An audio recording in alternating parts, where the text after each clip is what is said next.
Dan Knowlton, what one thing do you wish you'd have known 10 years ago? I wish I would have known that it takes way longer than you think to achieve what you want to achieve. That's something that I've learned over the years. It takes way longer than you think to achieve what you want to achieve. I actually think at the end of the last season, I spoke to a guy, Dave Burrs, about this, in that there's a generation of people who are kind of fed. You kind of see the success stories, and this guy's gone to millions on TikTok or something like that, and it happens overnight. It does for this tiny fractional percentage of people, but the rest of us just graft our bollocks off for about 20 years, don't you, to try and get there? And that's Exactly. just the reality of the world, isn't it? It's just a lot of graft and a lot of effort, and at the end, it takes 20 years to become an overnight success and all that stuff. Yeah, it takes Exactly effort, doesn't it? that. Yeah, perfect. Brilliant. Right, listen to this intro, and then we'll be back with Dan. Hey up, and welcome to the Strategy Sessions. My name is Andy Jarvis. I'm the host of the show, and I want to wish you a happy new year. This is the first episode of 2025. You've no idea how many times I've had to re-record this because I've said 2024 in every single one of them. Today's episode features Dan Knowlton. From Knowlton, it's a marketing company. I came across Dan a while ago when I was talking to someone about marketing boring products. And they said, oh, you need to have a look at this video that Knowlton have made. I think it was for gloves. The reason I'm a bit woolly on it is because we actually recorded this back in August. Through a series of my laziness, a few mishaps, and a couple of problems along the way, I never released this episode just after I recorded it. So now here it is, 5 and a bit months later, being pushed out. So to be honest, I have no idea what's coming in the next 50 minutes. It's going to be good though, because I remember I really enjoyed it. I'm just a bit light on the detail. Now, hope you enjoy it. Just a quick reminder, I'm doing some workshops with Seth Godin. Still sounds a bit weird saying that, but yes, I am. All thanks to Trina at Invent Event, myself, the guys at Horrible Brands. If you want a discount on the ticket, there's a link in the show notes. They're taking place in Belfast, Derry, and Dublin. Come along. Seth's dialing in from New York. I'll be talking about strategy, doing a bit of a presentation based out on the podcast as well. And the guys from Horrible Brands will be talking about brand strategy. Have a look at the link, see if it's for you, grab a ticket. There's a discount code. You'll get some money off if you use that code too. Hope you enjoy the episode. Let me know if you do. Let me know if you don't. Please do rate the podcast if you're on somewhere where you can rate it. Give it 5 stars. If you're watching on YouTube, hello. Click that like and subscribe button. And what else? If you're on Apple, subscribe so it pushes it to you. Just smash that button. I think that's what podcasters say. Happy New Year. Let's crack on with the episode. Right. Welcome to the podcast, Dan Knowlton. Dan, how are you? I'm good, mate. I'm really good, actually. Excited to do this. Well, thank you very much for joining us. So, for people who don't know you by your reputation, tell us a little bit about yourself. Who are you? What business are you involved in? And what do you do? Sure. So I'm the co-founder and CMO at Knowlton, which is a creative video and social media marketing agency. We work with some of the world's leading brands to deliver some really creative campaigns, mainly across kind of social media. We produce content, we run paid campaigns, we work with influencers and creators, all of the above. And yeah, thoroughly enjoy it. I'm also co-host of the Business Anchors podcast with my brother, who's my co-founder, speak at different events around the world. Yeah, that's pretty much it, mate. Excellent. So, a bit of content creation and social media. There's a lovely line on I think it's on your LinkedIn, that talks initially about how you got into this, how you made funny videos, but then realised you needed to make videos that sold, that were fun, which is a slight different approach to it, isn't it? So tell us about that journey and how you initially got started. And I'm assuming that was like 30 or 40 years ago, wasn't so so yeah, I kind of started it was around 2015. Started in my parents' spare room. I studied marketing at university. Then did a graduate management scheme at a company called Enterprise Rent a Car. Did that for a year. Worked my way up the ranks there. Eventually hated that and quit and moved back in with my parents and kind of hit this moment where I was like, I haven't got a job. I need to do something. So I started kind of supporting my dad's consultancy with marketing.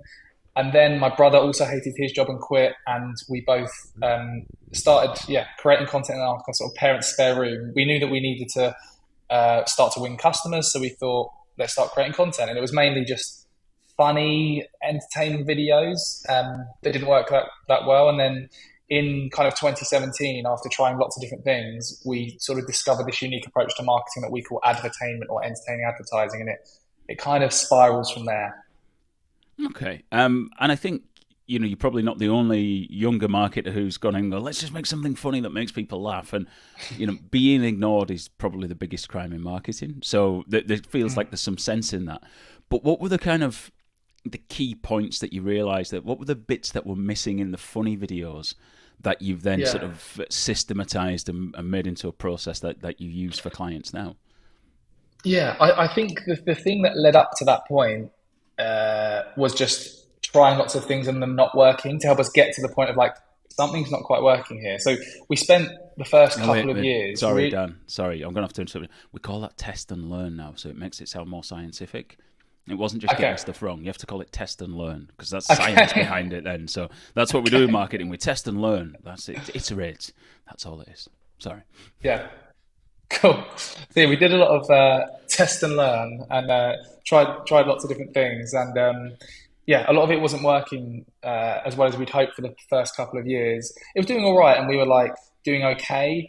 But we realized that we needed to try something different. And in 2017, we had this idea to create this testimonials video because we had a few clients under our belt and we were like, right, let's make a video of our ideal customers talking about how brilliant it is to work with our agency. We thought that was a good idea. However, we knew that like testimonials videos are boring. No one wants to watch a kind of 5-minute video of your customers saying how brilliant you are. So we came up with this creative idea where we shot interviews with our actual customers and we did the kind of standard testimonial video. They said nice things about working with us.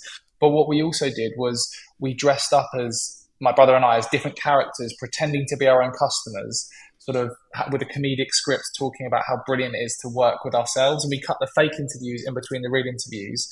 And we created this sort of 5-minute testimonials video. And at the end of the testimonials video, we had some text pop up on screen that said something along the lines of, you've literally been watching an advert for our agency for the last 5 minutes. Imagine what we could do for you. And we posted it online and it just blew up and drove more new business than anything we'd ever done in the past. And that was the kind of light bulb moment for us. And it kind of led from there. Excellent. So you'd gone from working with, at that stage, what sort of smaller local businesses, that type of thing, to this suddenly started bringing in leads from bigger companies, bigger businesses, and started to transform who you were working with. Yeah, the first couple of years, it was like small local restaurants, cafes. A lot of our business was generated through like local networking groups. And if you've been to any of those where you go for breakfast and you kind of share leads and things. And yeah, it was our kind of place where we started to sort of carve our teeth in the industry and figure out what we're doing. And then that moment in 2017 when we had that video that really took off, that was the moment we were like, right, we've got something here. Then we started to deliver that style of marketing for slightly bigger businesses, like bigger gyms, the local council. And again, it's like a stepping stone effect from there. The better results we delivered for the more credible brand, it helped us win that kind of next stepping stone client, we called it. And we've continued to do that, and we're still doing it now. Yeah, and you talked about those results, and that seems to be something that's really quite big for you and the agency. It's not just about doing content for the sake of it, it's about the results that drive from it. Does that stand you out in the video production sphere as being a little bit different? Yeah, you make a good point. I think that's how we especially stood out in the early days. A lot of people doing what we were doing talked about what they did. So we support you with your social media. We create cool videos for you. But we really lent into the messaging around generating a trackable ROI because we knew that was what our ideal customers actually cared about. They didn't care about pretty videos and cool social media content. They wanted to either generate leads, generate website traffic that converted into sales. That was the trackable return on investment they wanted. So that was how we differentiated. We spoke about the kind of outcome versus the process and what we were actually doing. Yeah. And so that was, along with the change of the type of video, that new approach to talking about the return on investment and the outcomes was probably what helped turbocharge you sort of through the divisions, if you want, from from the Vauxhall Conference all the way through the Premier League. That's a terrible analogy. It hasn't been called the Vauxhall Conference for probably 30 years, but I'm sure my age there anyway. But those two things, were they probably the main catalyst for you? Yeah, I'd say so. And I think like there's so many things we've done over the years to continue to improve and learn and try new things. And I guess something else that was a bit of a catalyst for us was we started to introduce the entrepreneur's operating system as we started to hire people. That was kind of the Mhm. next phase. How do we utilize this resource we've got, these people that we've got with these great skills? How do we bring that all together and deliver amazing results for our clients? And we started to introduce the entrepreneur's operating system, which has a whole process around how you manage the business and how you deliver work and meetings you have to keep people accountable. And there's a whole range of things around that. And there's a great book actually called What the Heck is EOS, which is like a great starter book for anyone who works within an agency or within a business looking to improve what they're doing. It's definitely worth checking out that book. Is it Gino somebody who wrote that? I'm trying to look behind me very badly to see if I've got something by It's me on like the an shelf. orange book. I can't remember the I've author to got be honest, but I've got a it's book called Get a Grip, which I think is about the EOS by Gino ah Wickman, maybe. Anyway, yeah, it's something that I sort of looked at before. That actually handily leads me into my next question because I've worked with enough agencies over the years to know that growing is wonderful and what all agencies want to do, but it brings a whole raft of problems.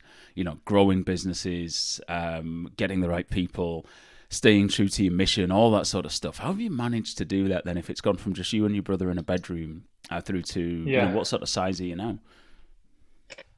So we're currently creeping up to 15 internally. So we're still small compared to a lot of bigger agencies, but yeah, so 15 internally, then we've got about 4 or 5 people working remote, and then we've got like a wider pool of freelancers that we bring in for much bigger video shoots and things. Hmm. Um, I guess to answer your question, like how we managed it, the honest answer is just consistently making mistakes and learning from them and figuring out solutions to problems. Like, I think that's what I've realized in this kind of agency world.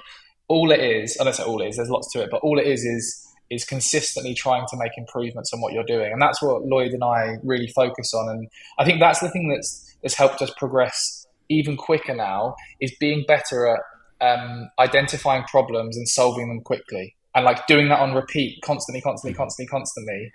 Whereas in the early days, when we hadn't worked together before, we weren't very good at. There was a problem, and we both like argued about it. Like I think this, I think that. No, and now we've got this whole process where we support each other and come up with much better solutions than we were before. So, in the early days of this podcast, regular listeners will know that we used to have, it wasn't necessarily a segment, but a question that I would ask almost every guest would be tell us about some mistakes that you've made. And actually, I don't even know Mm-hmm. why it doesn't happen anymore, other than the fact that I probably just forgot to ask people over time. But I'd be keen to dive into maybe one or two of those mistakes. What were the what are one whopper that you can share with us of something that you look back now and it almost a head in hands moment, but there's a lot of learnings came from it. Well, talk us through one of those. I think it was there was lots of medium-sized mistakes. I guess some of the more embarrassing. I'll tell you an embarrassing one because it's probably more interesting. First of all, um, but I guess when we were inexperienced, we didn't. Neither of us had worked at an agency before, so we didn't get it. We were literally learning as we were doing. So you can imagine we're constantly making mistakes because we don't know the traditional way of running an agency. So one of the first ones, which was really embarrassing, was we hadn't been through the whole pitching process a lot.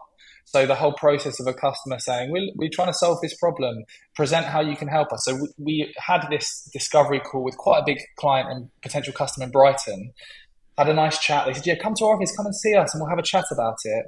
In their eyes, that was us pitching to them. We were supposed to be presenting how we can help them. But we turned up with no preparation, they were like, right, ready to get out your presentation and your deck to present to us. And we were like, wait a minute, what? We were just here to have a chat.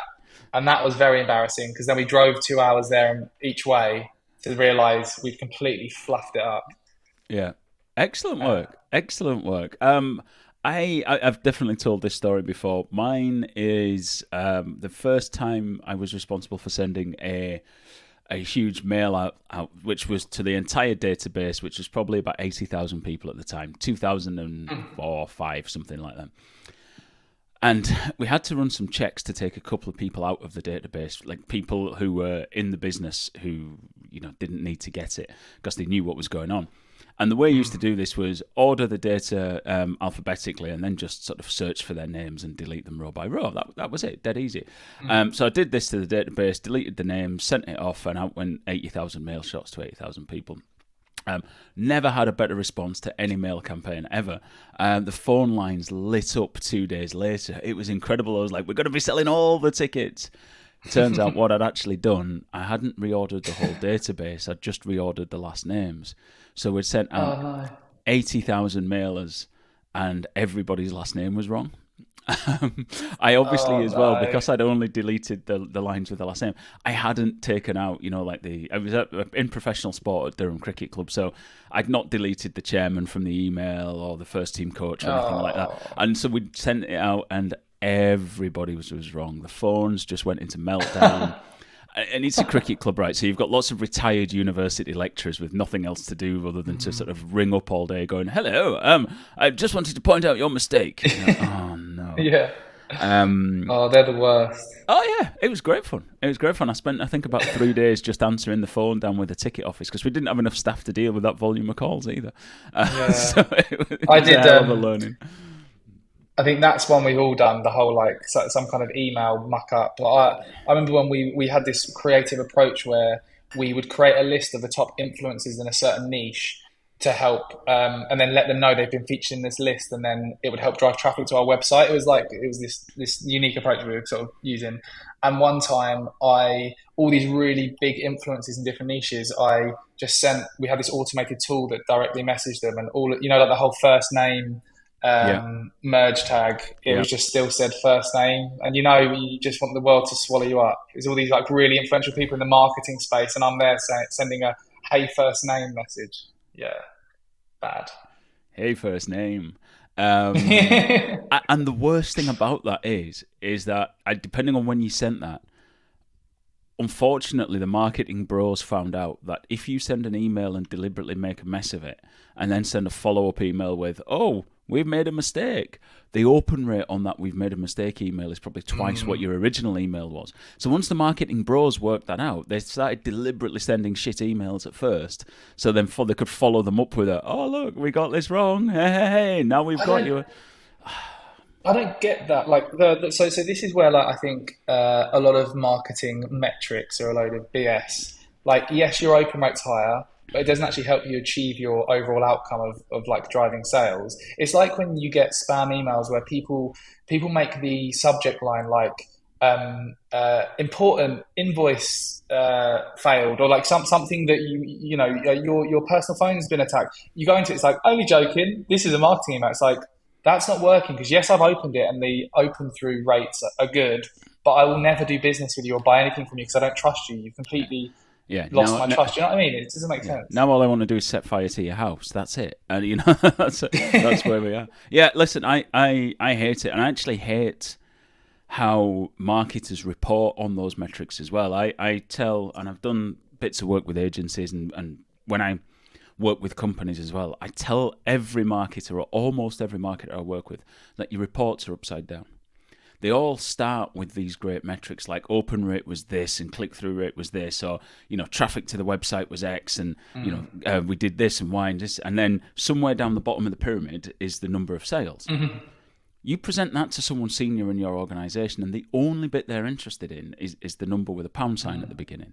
And it's turn your report upside down. Start with, we generated £1 million in sales by this much of a click-through rate from this many opens from this many emails. Have it as a pyramid, not an upside-down pyramid, and that's where you start to get value out of your reports. And you just see people going, yeah, okay, that's a great idea. And full well they're going back to the office to never implement that because the big sexy numbers just jump out next month and they're going, but look, we've increased click-through rate. And you're like, oh, God, we'll never get I think part of it is though, you probably don't think the number with the pound sign in front of it is as high as it should be, so you're sort of trying to hide it.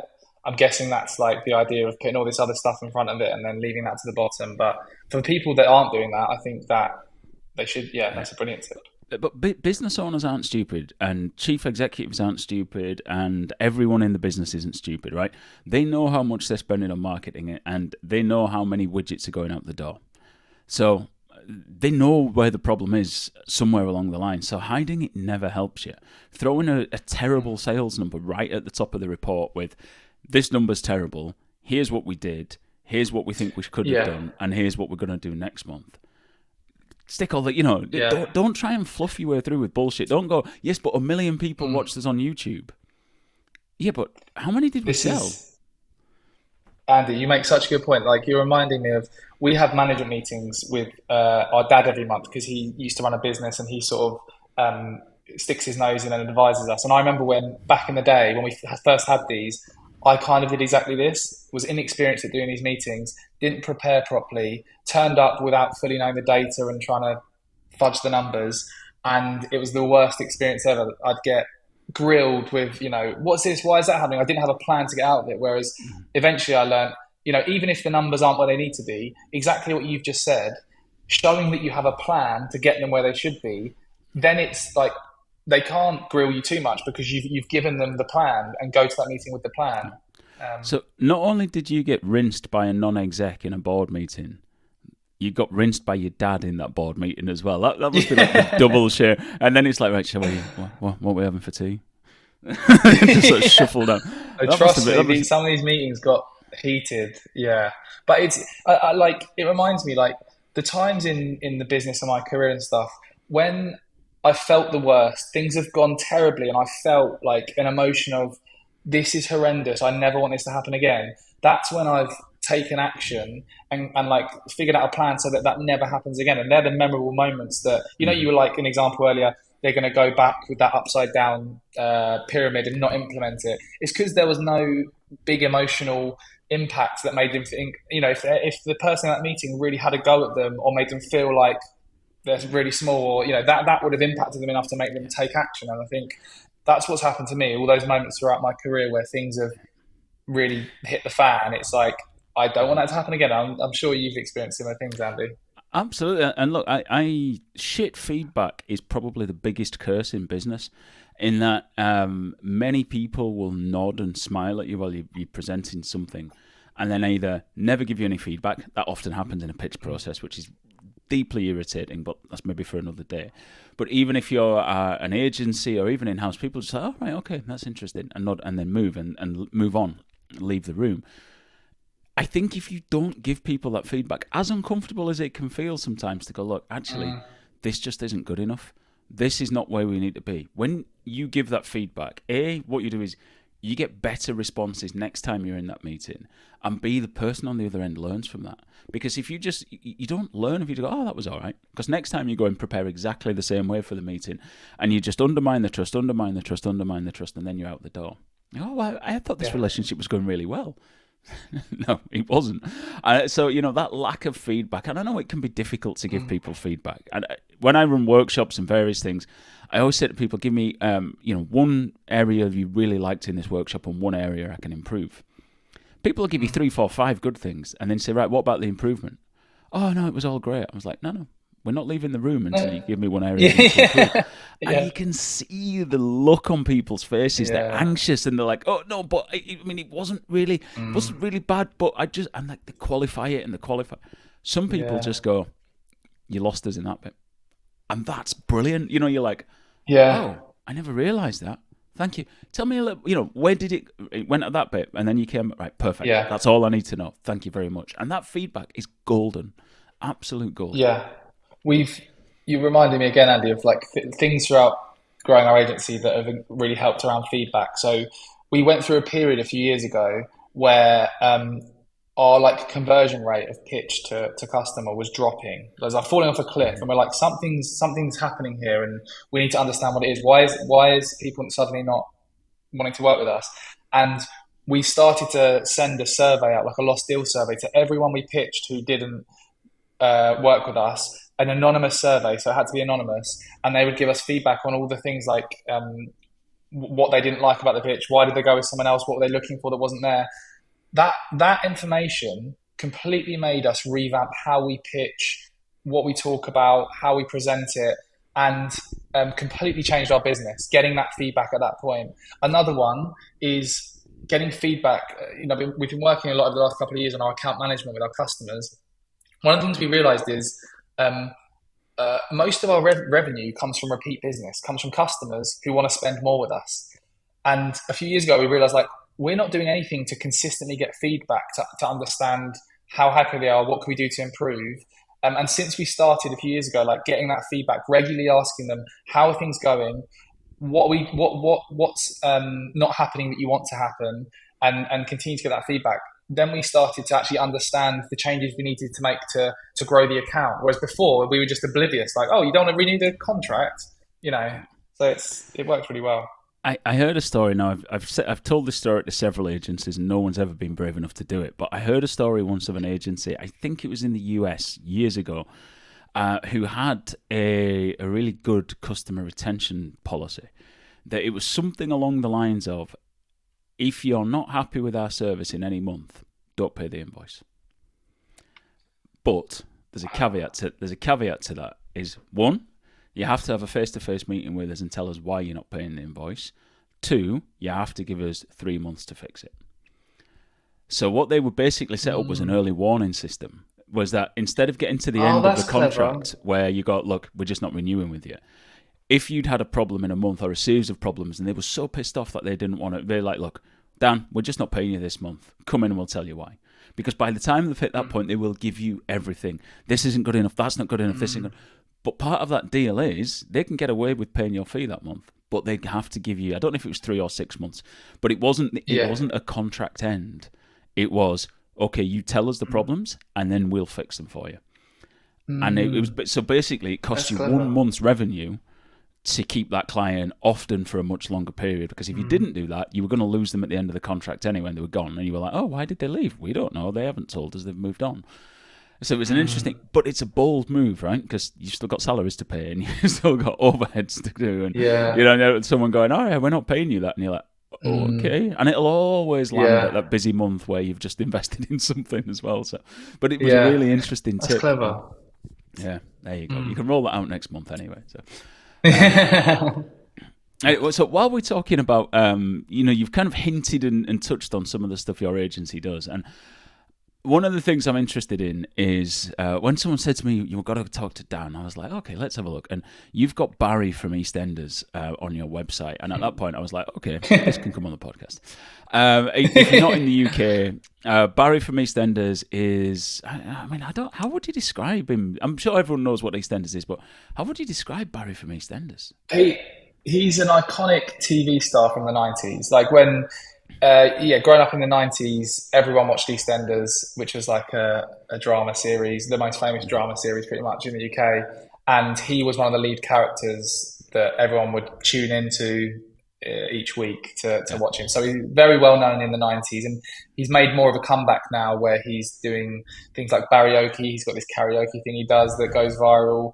He is in lots of adverts, and he's doing various things to kind of come back now. You say come back, I say to earn money, but that's okay. That's fine either. So, but let's dive into why Barry is on your website. So tell us the client and why Barry's there, and then we'll sort of jump into what the strategy was and to what you were doing with that. Yeah. So why is he on our website? He's on our website because we hired him to be part of Sunny D's relaunch campaign last year. So for those that don't know, Sunny D was an iconic drink from the 90s. It was kind of like an orange juice style drink that blew up in the 90s. It was one of the top selling drinks in the UK, just behind Coca-Cola in the 90s. Like, the numbers were insane, the amount that they were selling. Quick backstory, unfortunately, at the time, someone drank a lot of Sunny D and their skin turned orange. Because of the volume of Sunny D they drank, it was, and also the weird thing is that if the person would have drunk the same amount of orange juice, the same thing would have happened. But there was this whole negative PR around Sunny D that it turned a kid orange, and their kind of sales over the years plummeted. So they're a really nostalgic, well-known brand that was huge at one point, but then bad media, bad press. It was also not a hugely healthy drink as well. So that kind of came to light.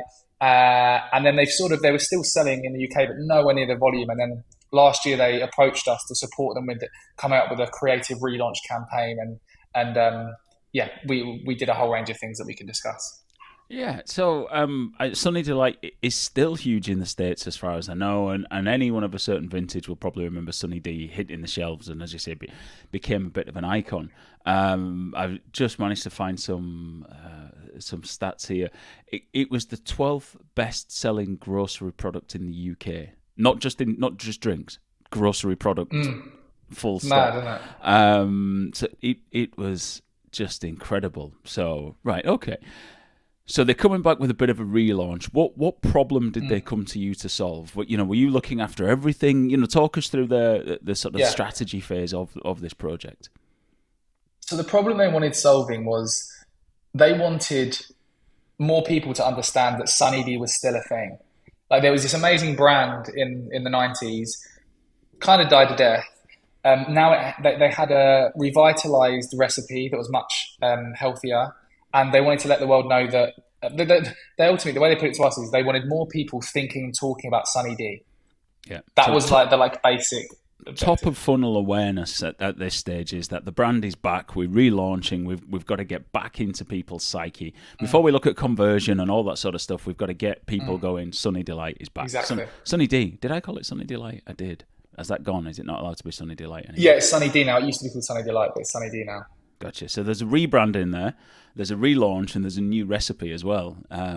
So there's a lot going on there. Okay. So you sat down with Sunny D, and did they have objectives they wanted to hit? And you may not be able to share what those numbers were, but they came to you and said, look, we've got to hit these campaign metrics. Is that the sort of conversation, or did you go back to them and say, look, we think we can achieve this?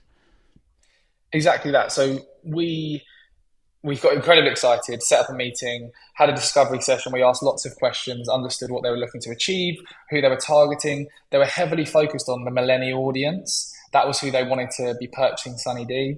They were mainly selling in Aldi and Iceland, I think it was. Not Aldi, sorry. Asda and Iceland, get my shops right. And they wanted us to let the world know that it was still around and that kind of thing.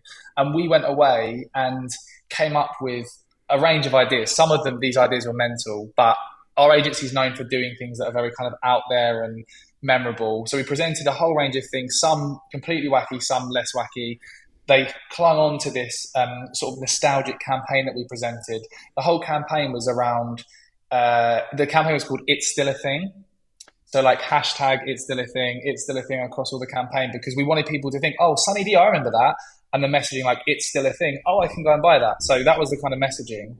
The bits that really brought it together were tying in these nostalgic elements, like thinking of millennials when they were growing up in the 90s. What TV shows were they watching? What technology were they using? So, for example, we knew that Eastenders was big then. Barry from Eastenders is a great iconic character. We got in touch with him and pitched him and got him on board to be part of the campaign. We also actually got Dave Benson Phillips in the campaign. He was slightly less well known, but in the 90s, he did a show called Get Your Own Back, where he gunged parents. And like kids growing up in the 90s would... I was just thinking, I grew up in the 90s. I'm just outside the millennial category, but I was like, I have no idea who that is. But gunging, and I'm like, oh yes, I know the guy you mean. Yep.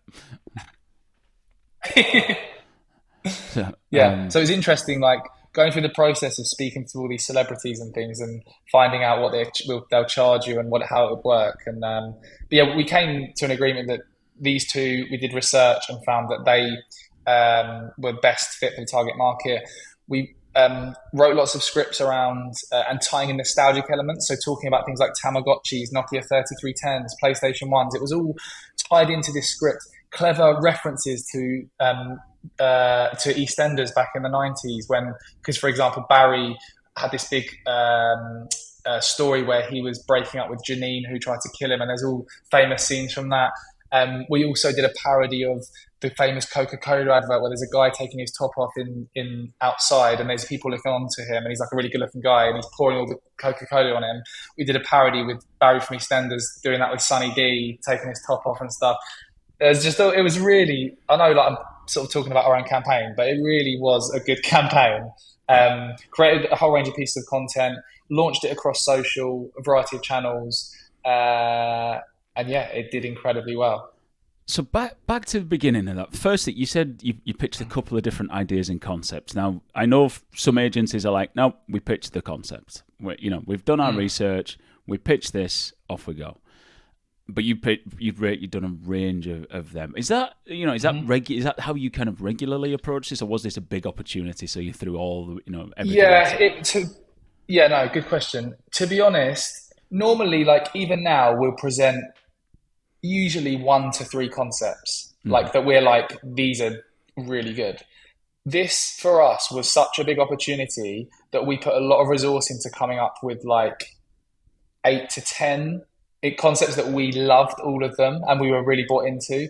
Normally we wouldn't do that many, and I think also a learning point, like it was probably too many. We probably should have done less, but we just got really excited and we're like you've got to like one of these are so good. And the retro, so it was the client who picked the retro version. Yeah. Okay. Exactly that, the nostalgic campaign. Yeah, the nostalgic campaign. Okay. No, because that I was like, interesting that because the retro, it does tap into your childhood. I know I remember that, but also you might remember why you stopped buying it in the first. You might remember the negativity as well and all that sort of stuff. So we actually lent into that. Yeah. We actually lent into that in the script. So one of the things was like some of the angles they referenced the kid turning orange, like in the script, in like a. I know you had to be really careful with what you said, but like it was in a kind of fun, endearing way rather than taking a mick out of someone that's turned orange. It was like small references, yeah. Yeah, perfect. Okay, so you the clients bought into it, and then you did some research into who the characters were going to be. Talk me through that. Was that sort of a bit of social research, a bit of listening? Did you talk to some people? How did that work? Yeah, so we first of all did our own like research on who in the 90s was really famous. So we had a pool of people that we sort of identified, and our production team identified that we could be working with. Then we sent out a number of surveys, sort of asking questions around who was most memorable. So out of these people, who do you remember most, and kind of feelings around those people, because we didn't just want to include someone who was remembered for being a bad person that they didn't like. We didn't want to associate negative relevance with the campaign. So sent out surveys. Also just spoke to people in the industry as well. Spoke to the team at, within Sunny D. It's actually the parent brand of Sunny D we work with, called Refresco. They're like a huge company that produces most of the well-known drinks around the world. One of their brands is Sunny D. And we work with a whole range of their brands now because of the success of the campaign. But yeah, it was sending out surveys, anecdotal sort of feedback, and speaking to people on top of that. Okay, cool. So you get through, you know who you're going to do. You've now secured 2 big 90s influencers. I'm disappointed you didn't go for Pat Sharp from Funhouse, but don't worry, young'uns. Ask he your was on the grandparents. list, actually. Yeah, great. But his mullet's gone. I actually saw a picture of Pat Sharp a little while ago, and he's lost his mullet, which is terrible.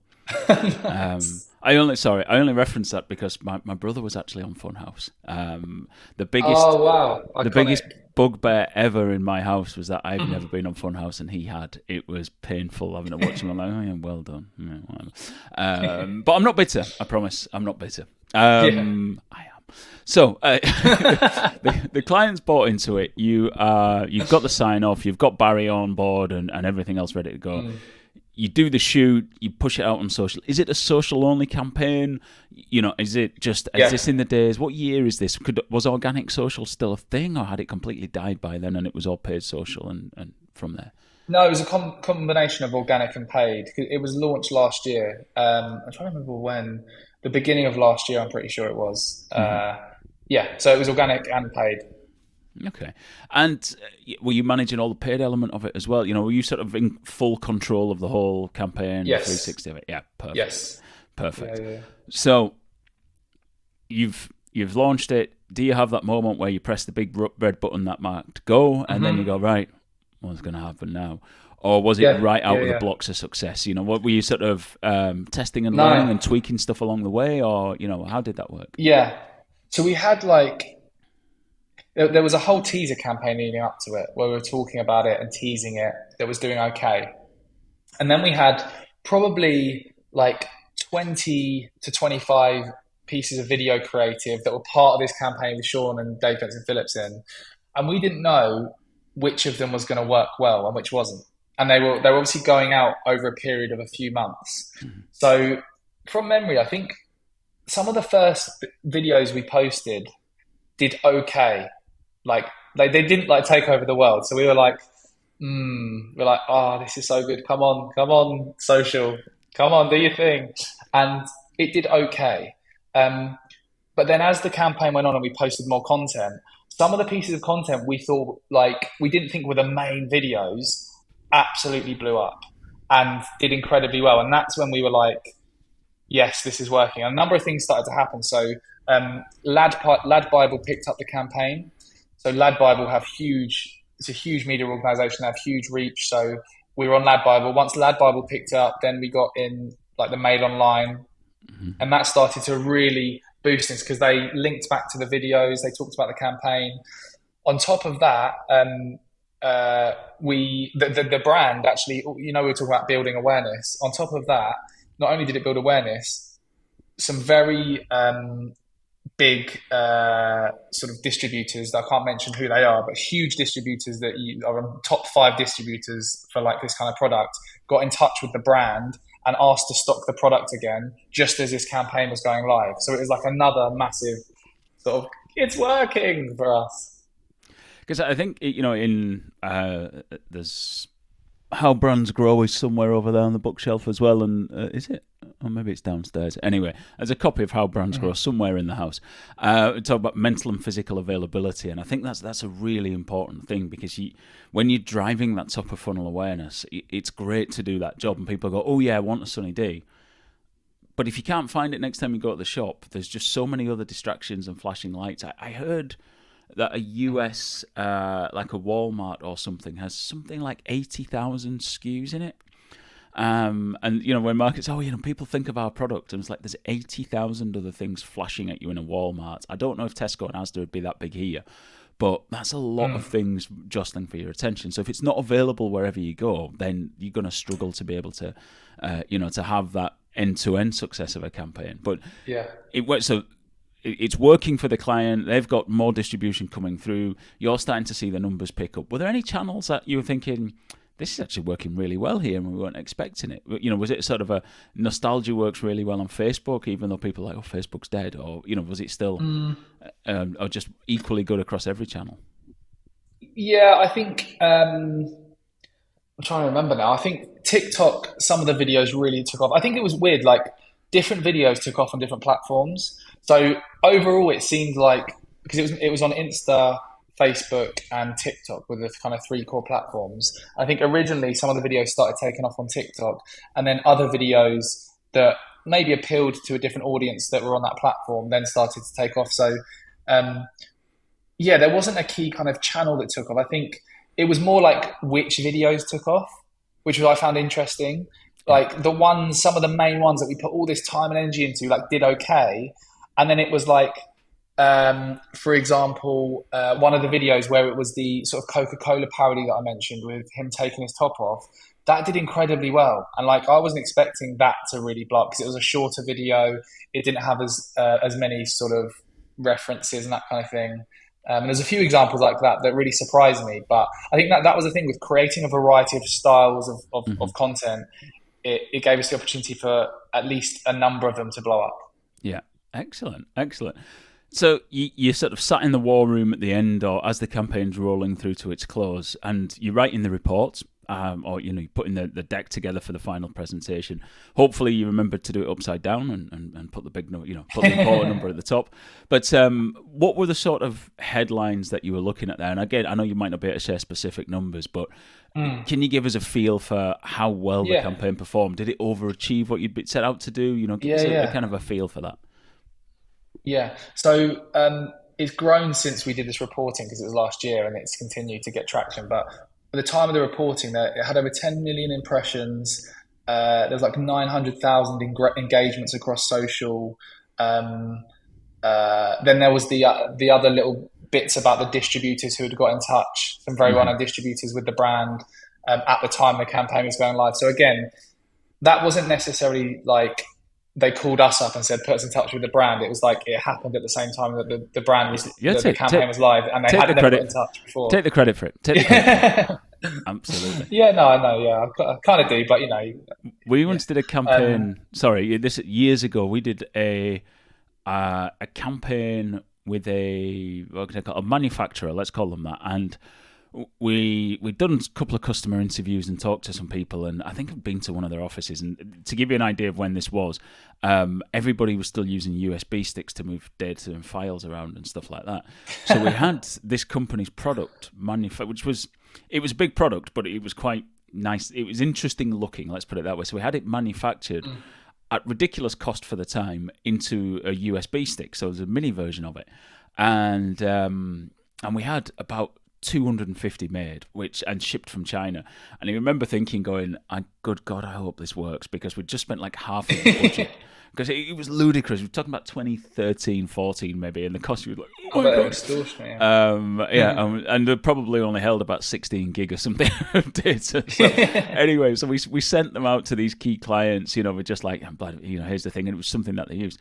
And they got a call from, the day after it landed, they got a call from a distributor who they've been wanting to work with for years, who they could never get to return a phone call, would meet them at trade shows and just blow them off. And it was like, I got your USB stick through. Can we have a chat? And they managed to get a listing with it. And it was like, amazing. Yes, it worked. It worked. Yeah. It was the best, the best investment they'd ever made. But at the time, I remember sitting there going, "We're not going to keep this contract anymore." Yeah. That feeling is like unrivaled, though. When you and your team put so much effort into something, and you're waiting, and then one of those like things happens it's like, like that euphoric feeling of all of this effort's gone into this, and now, there's nothing like it. Yeah. When you get a hit, when you get the home run, it's just, I should use English terminology. When you hit something for six, it's an amazing feeling. So on the back of that success, you're now working with the parent company on a number of their brands. So that's obviously a success for you as well, then. Yeah. So after that, obviously, I loved that meeting. When everything goes beyond, they don't all go as well as this, so they're not all like this. But better than the board meeting with your dad. Yeah, exactly. This is one I was like, lapping this up. But we presented to them the results, and then they also mentioned about other brands as things were working well, and they started to trust us more. We've now started working with Mr. Freeze, which is like the ice pop brand that almost 90% of ice pop sold in the UK are Mr. Freeze, that brand. That was really cool. We've done a whole campaign with them. And Emerge Energy Drinks, which is like a competitor to Red Bull, we've been working with. They sponsor Tough Mudder, and we're doing cool things around that. And there's a range of other brands that we're presenting to at the end of this year as well for next year, which is super exciting. And Sunny D as well, they signed up for another year, which is really exciting. Brilliant stuff. Brilliant. Well, look, we've kind of been through the beginning, middle, and end of that campaign, and looking at the time, we're coming towards the end of the interview as well. So what I want to do is wrap up by asking a question that I've been asking since the first series. So this is season 5 now, and I'm still asking the same question. I'm just out of ideas for new questions, to be honest with you. But give us a book or a resource that you think marketers could and should be reading to help improve their game. Okay, I'll give you my favourite one at the minute, which I'm hooked on. It's a podcast that I genuinely get excited to just drive my car long distances to listen to the podcast, and it's called My First Million. 2 guys, Sam and Sean, that have grown and sold companies and incredibly successful, but also are not very corporate, and they talk very informally about business and about marketing and about just ideas for starting businesses. And I get so many little nuggets of wisdom and ideas that I'm like, just when I get out of the car, I WhatsApp Lloyd, and I'm like, we've got to try this thing that I heard on the podcast, and we've tried stuff and it's worked really well. And just such a good podcast. Inspirational stuff. Great. Well, listen, thank you very much for that, and thank you for your time, Dan. And if anybody wants to get in touch with you, where do they find you? You can either on LinkedIn just search Dan Knowlton, my name, Dan, Knowlton, or you can look at our website if you want to see more about what we do. That's knowltonmarketing.co.uk, and there's lots of information there and other case studies and examples of what we can do. And links to both of those are in the show notes, folks. So you can click on them. Excellent. Dan, thank you very much for your time.